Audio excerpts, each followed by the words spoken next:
Oh, damn. Here we go again. China is reopening again after years of COVID-19 restrictions. Yeah. The country also announced it will drop quarantine requirements for international travelers. This reopening for China has been the biggest step they've taken after almost 3 years of isolation. In response, the US and several other countries want travelers from China to show a negative COVID-19 test before entering. That's because China is facing a huge wave of infections, hospitals are overcrowded, and major outbreaks are spreading across the country. So 3 years into the pandemic, we'll see a return of travel restrictions. Here's what that means. China has largely been isolated from the rest of the world since 2020. But following nationwide protests and a steep economic slide, Beijing removed almost all of its testing, lockdown, and quarantine measures, including on international travel. Starting January 8th, people traveling to China will only need to provide a negative COVID-19 test within 48 hours of arrival. This is a big change from the last couple of years when it's been 14 or 21 days even of mandatory centralized quarantine.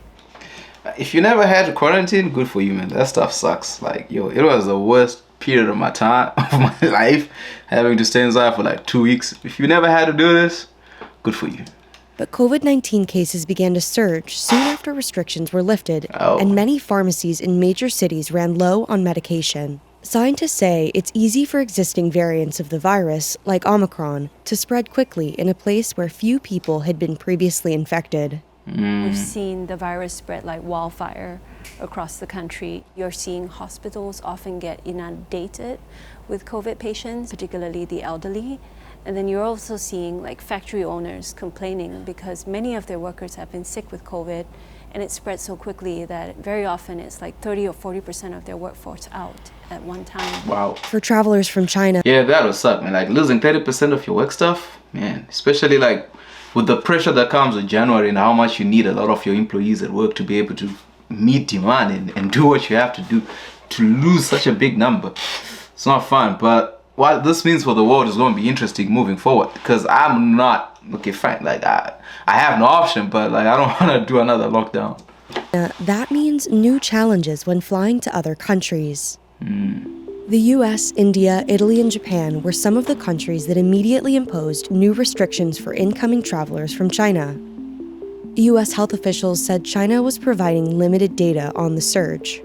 I think what governments and also other health officials are concerned about is that China might not be able to control the spread of COVID, and from there might be new variants. After reintroducing COVID testing on arrival, Italian officials said more than half of the passengers on one of the first flights from China tested positive. Damn. The Prime Minister wants mandatory tests across the European Union.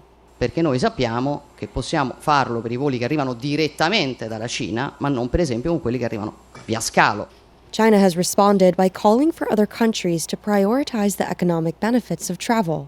我们希望各方秉持科学的原则，携手保障各国的人员安全往来，维护全球产业链供应链稳定。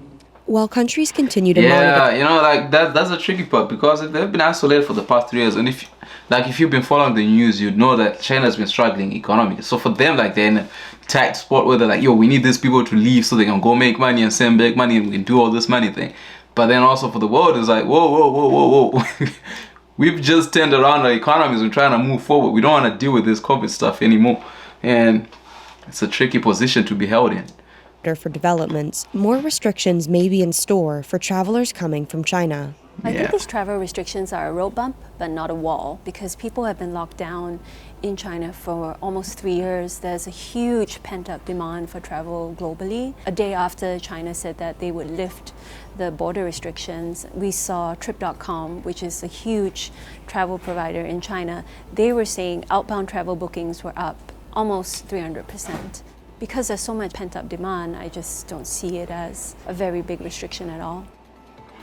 Yeah, I mean, people will still move. Like, you still just go and get quarantine for 2 weeks and then you'll be out. Like, if I've been stuck in a place for 3 years, yeah, what's 2 weeks? Like, 3 years for 2 weeks. But the thing is, like, with all the variants and all the weirdness that comes with COVID, it's gonna be interesting to see how, like, the next 3 months shape up and then how we finish off the year.